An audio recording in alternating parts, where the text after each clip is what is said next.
Salut chers internautes et amis fidèles Sénégal 7 salaamaaleykum yéen nga xam ne saako di suivre seen chaîne bi di Sénégal 7 mbégte lay doon saa su dee nag bi ñuy jàkkaarloo ak yéen mais tey ñu am mbégte aussi dem seeti koo xamante ni kenn dootu ko présenté waa Sénégal 7 ki nga xamante ne ni moom at mi mën naa ne benn yoon lañ koy gis wala ñaari at yi benn yoon lañ koy gis day jékki-jékki disparaître jékki-jékki ñëwaat muy ku mën a way koo xamante ne nii boo déggee voix mën naa ne dina la yóbbu fu sore ba pare ay wayam tamit am li nga xamante ne nii mooy ay leçon yoo xam ne da nga ko ciy jëlee man moom bu ma ko déggee sincèrement sama xel day dem ci ki nga xamante ne mooy sama papa Youssou Ndour kooku nag kenn ku dul Diaw Diop di duñ def lu nuyu ko bàyyi ko nuyu ko internet ci balaa ñu tàmbale Diaw Diop ñoo ngi lay nuyu.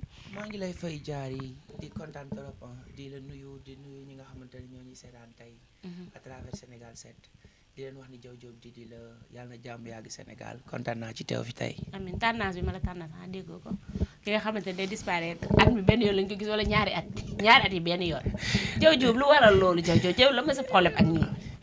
taal bu taw a tàkk fu ne lañ koy uppee loolu la sama maam doon wax taal bu taw a tàkk fu ne lañ koy uppee. loolu la signifié. waaw non mooy des fois en fait tu es obligé au moins nga jéem a ut yeneen perspective yeneen solution pour pouvoir gérer yenn problèmes yi.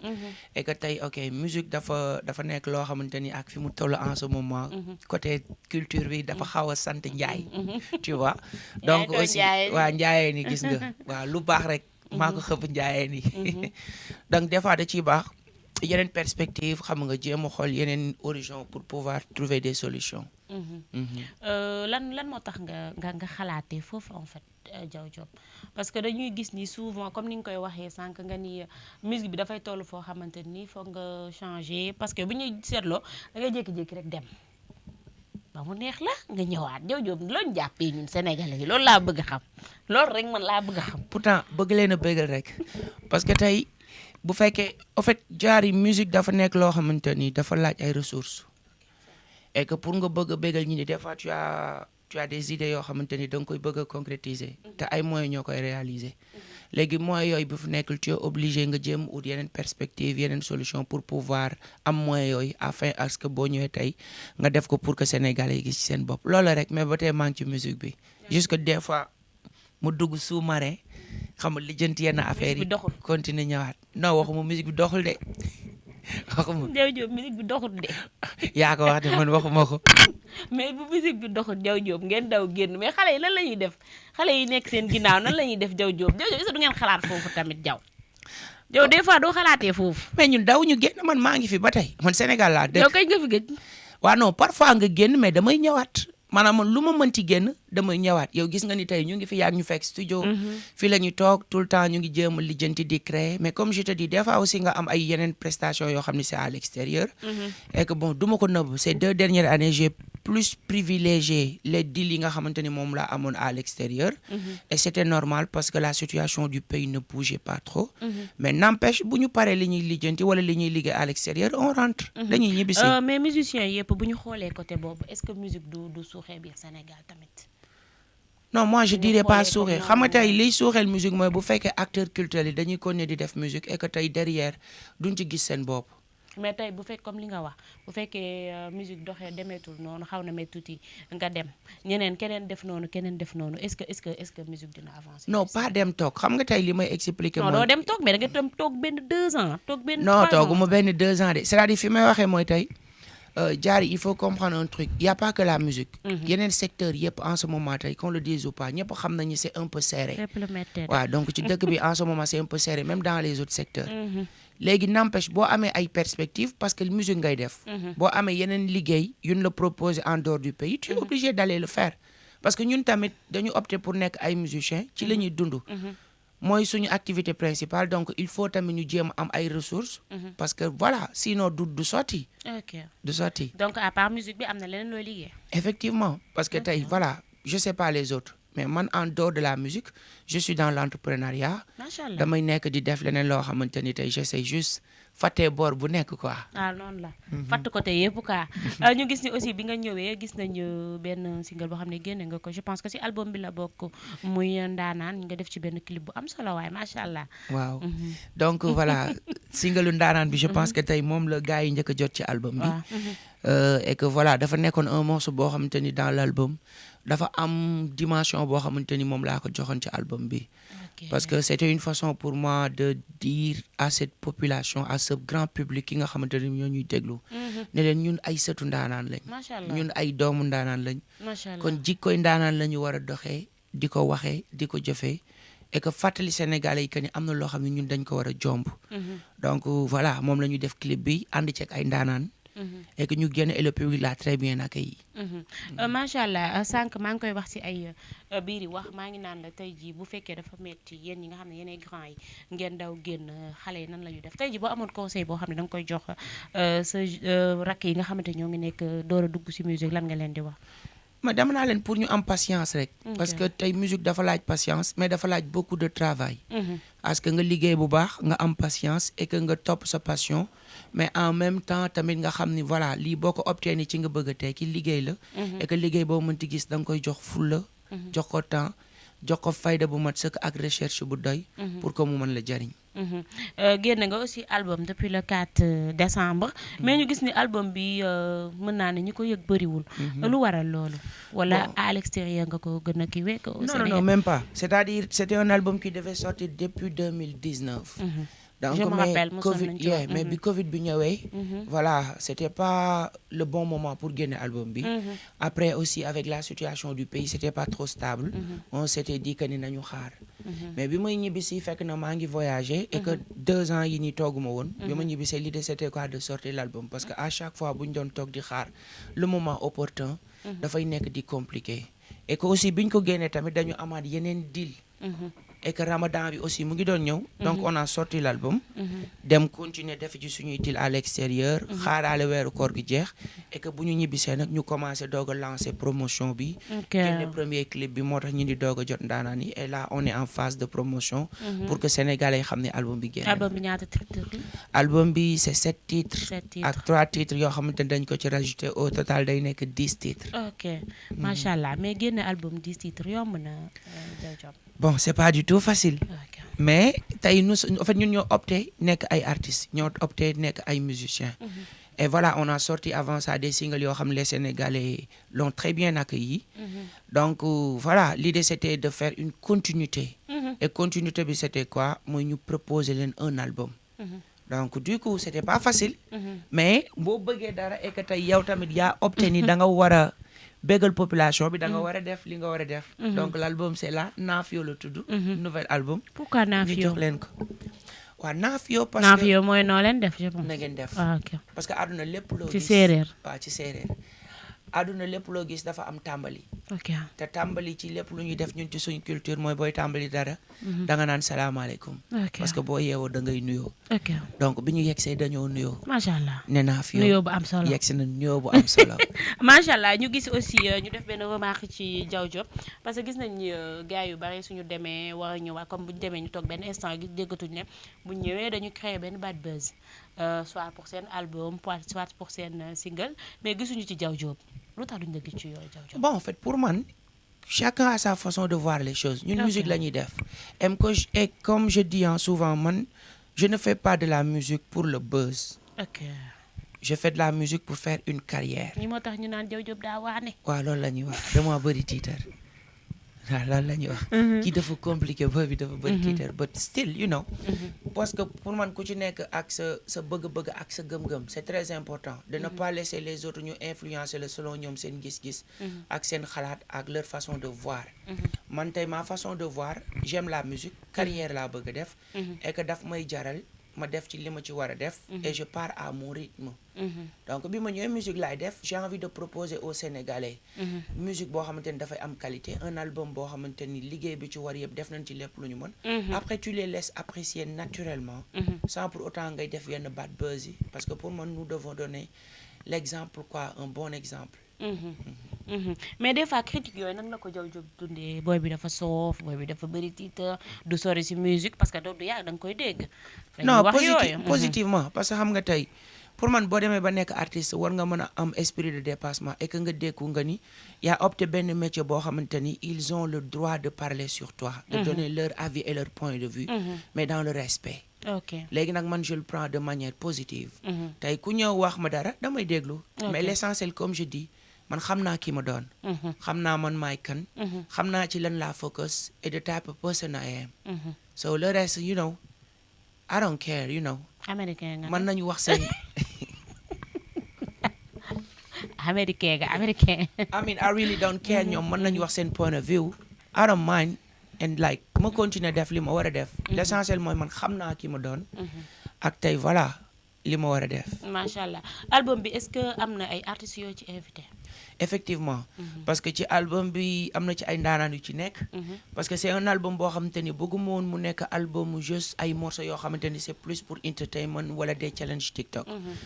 sur l'album là je me suis dit que ni voilà l'idée c'était de développer des chansons yoo xamante ni ay thématiques yu am solo. laa ciy def parce que dafa mel da nga xaw a changer tout ce style. exactly parce que c'est un album boo xamante ni pratiquement c'est un album mbalax. mais j'ai voulu chanter pas juste des morceaux de TikTok mais des thèmes yoo xamante ni ku ko dégg dina am lum la jariñ. dina am ay message boo xamante ni ñi koy dégg. dina la yee quoi dina la yee mais dina bokk ci notre façon de participer et dire à la société que ni le grand public tey waaw. ñu ngi def lii dinañ leen bégal mais tamit daf ci baax parfois ñu wax leen ni nii la ñu war a demee. donc sur ce on a invité ay ndaanaan yu mel ni Papa Souleymane Faye. ah oui waaw sur un titre qui s'appelle Liggéey. et que voilà liggéey boobu Papa Souleymane Faye ci la bokk def ci message bu am solo. le seul morceau boo xamante ni def nañ ci wayu mbëggeel ma invité ci Wally Ballago Seck. mooy Jannatu. surprise la de. mooy invité ci Wally Ballago Seck muy Jannatu. waa Jannatu waa dégg nañ ko. voilà donc tey yeneen morceau yi Magay Seck mu ngi ci bi ñu woy yenn ndaanaan yu mag yi nekk ci réew mi. ñu woo grand Magay mu ñëw def ci lu am solo. macha allah def ay featuring ay Fat Diop. yi nga xam ne ay ndaanaan ci réew mi. ambiance.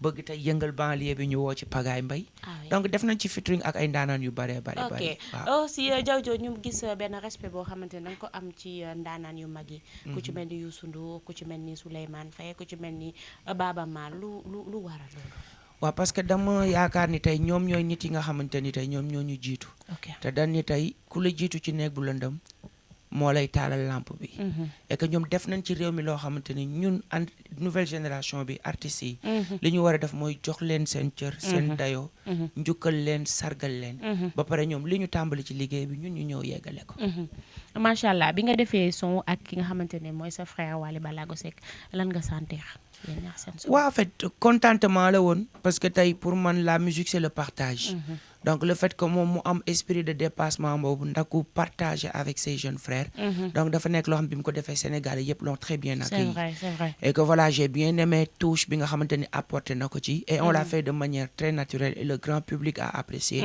et pour man tey voilà c'est gagnant gagnant quoi c'est le Sénégal qui gagne xam nga macha allah gis nga macha allah aussi Diaw Diop ñu gis ni aussi artistes yu bëri da yéen comme ni ngeen nekkee nan laa ko mën a waxee da ngeen di wax public bi di leen dégg parfois ngeen jox ñu conseil ñu déglu ci seeni way ñu leen déglu mais dañu am benn seetlu boo xamante ni dañ ko am muy problème bu amee biir Sénégal artistes yu ñu ci bëri kenn du leen ci dégg comme fi mu toll nii ñu ngi ci problème li nga xamante ne moom mooy homosexualité mais dégguñu artistes yi ñu génn ci benn yoon wax ci wala dara lu waral loolu lu waral des fois problème bu amee biir Sénégal ngeen noppi bañ a kenn wax. non man je ne peux pas parler pour les autres parce que ku ci nekk tey nekk na nit koo xamante ni tu prends tes propres responsabilités.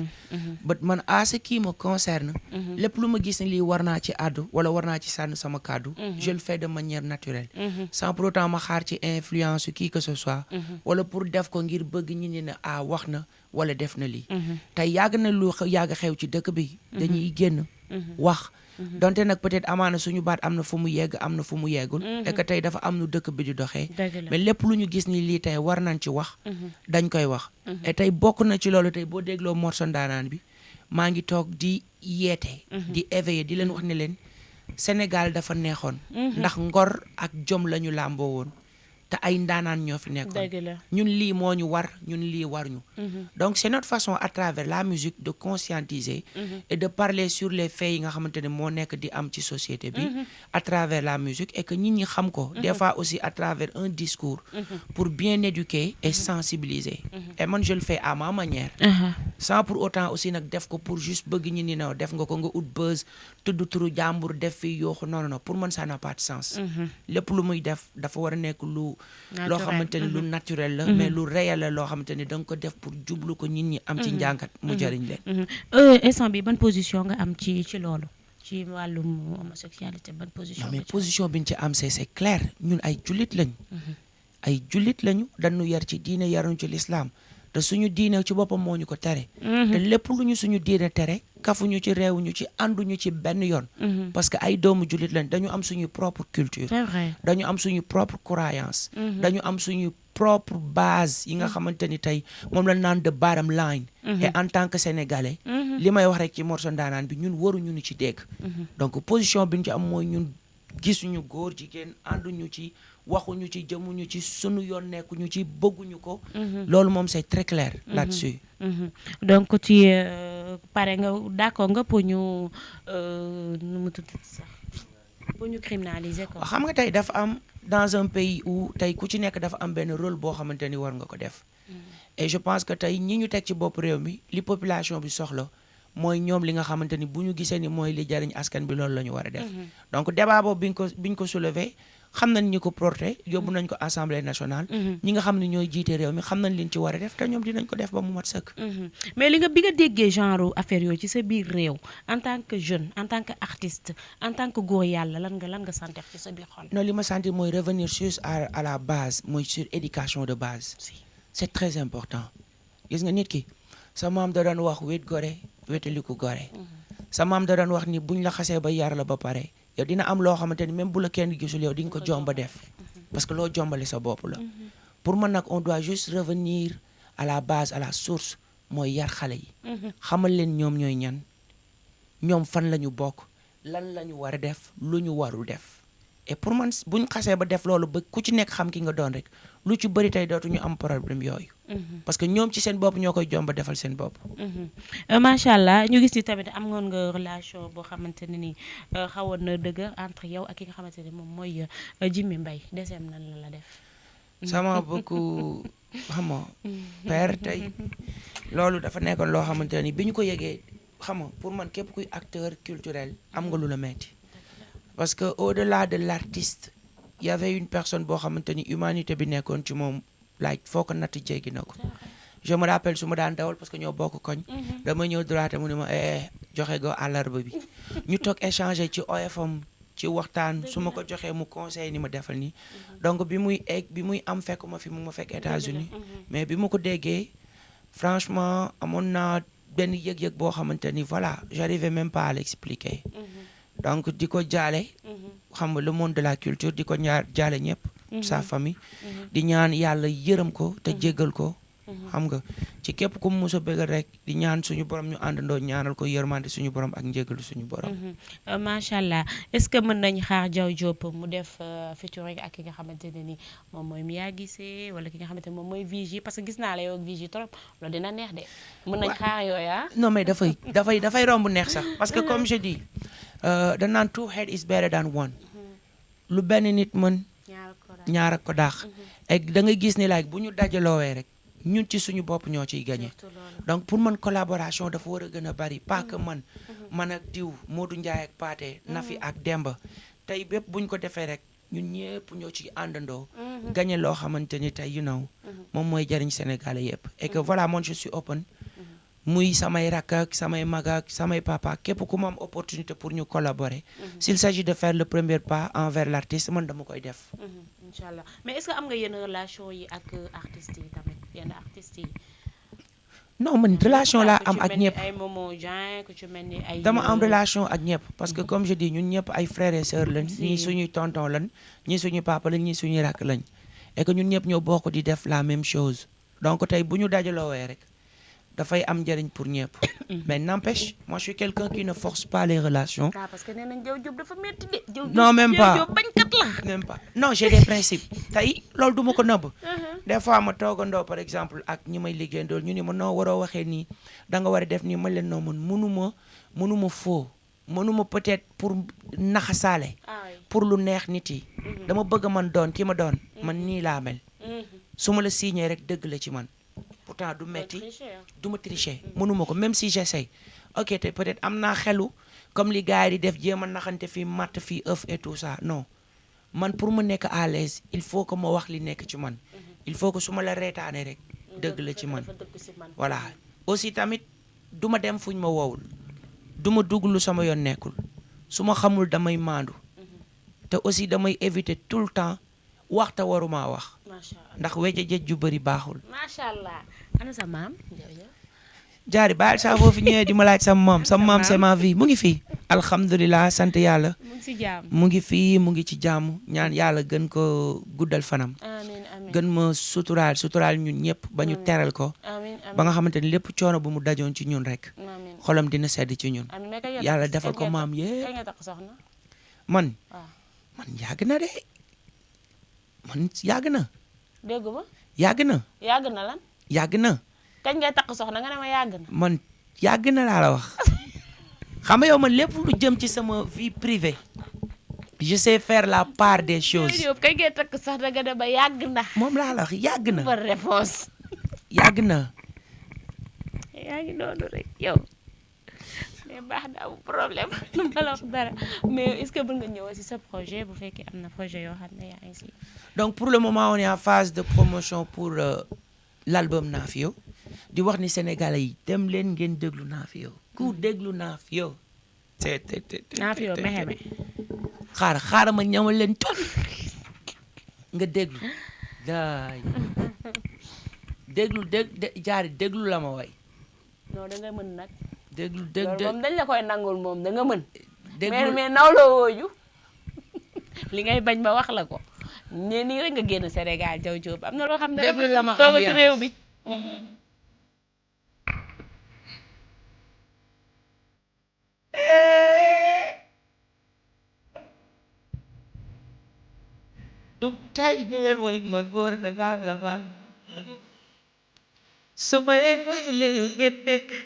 waaw waaw.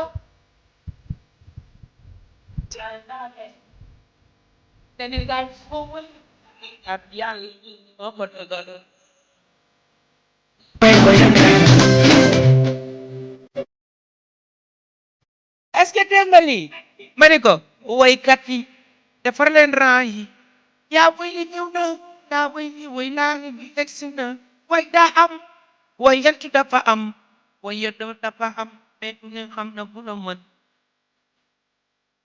waykat bu mën ta danse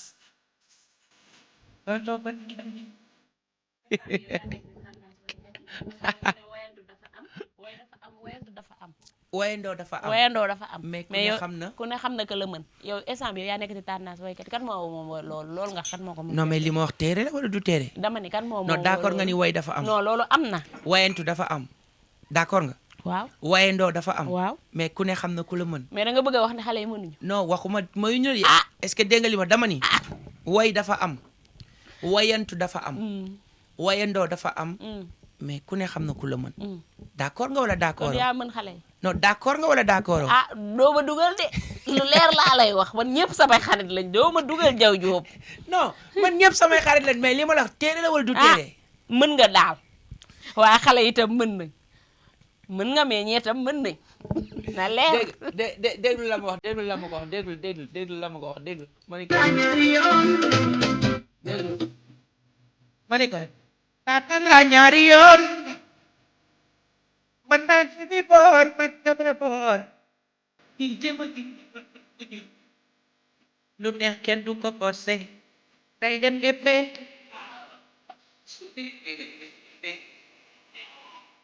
dëgg tax suma mooy jaara. ma sàmm.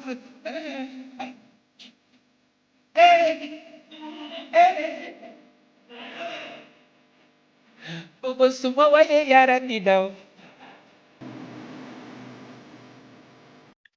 dégg nga la mu wax man la ndaanaan laa ñaari yoon waaw ñun ñoo nekk ndaanaan benn yoon. mën naa ci bii waaw boor ban boor nga mën ak ban boor loolu laa bëgg mën ca xam bee boor ci ban boor ak ban boor. kii da nga jéem mën a ci ki way ko mën ci mën piano. kii jéem a ki ko mën bokkuñu yow gisal nga sa bopp yow ci sa bopp yaa ñëw non toog ndaanaan nga may nangu xandal naa ngay d'accord nangu naa mais xale yi tam ay ndaanaan lañ.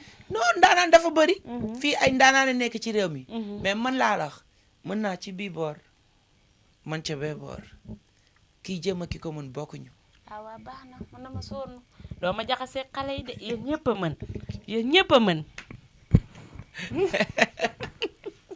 non Black à part nag fii ñëpp a mën Sénégal ay ndaanaan ñoo fi nekk ay ndaanaan ñoo fi nekk et que tey da ngay gis ne tey loolu bu amee rek musique sénégalaise moom moo ciy gagné waaw yaa dee ndaanaan kull fadil di fi nekk dëgg la waaw dëgg la macha allah ok Diaw Diop bu fekkee am na loo bëgg a jeexalee nag ñu bàyyi la ko rek. bon li ma bëgg a jeexale mooy wax sénégalais yi que ni l'album Nafio est là est disponible ci plateforme yëpp dem leen streamer ko yegg si nañ jot ngeen clip bu ndaanaan di ngeen jot yeneen vidéo donc waaj leen xam nga Diaw est de retour dañ koy yëngal ba mu neex incha allah waaw non c'est pas du tout évident ku ko wax ak ku ko waxula réalité bu ñuy dund la instant yi nii dëkk bi dafa metti ci côté yëpp dem États-Unis nga yóbbaale ma rek. waaw bu ci xajee mais léegi sama problème mooy yow xajoo ci valise ok merci beaucoup Diaw Diop maa ngi lay remercier bu baax di la wax nga tàggatoo ak internet yi. waaw merci beaucoup Diary c'est toujours un plaisir xam nga ñu jàkkaarloo ak yow c'est que waxtaan di kontaanee tamit xam nga di sant di béggee ñëpp ñi nga xamante ni tey ñu ngi ñuy béggee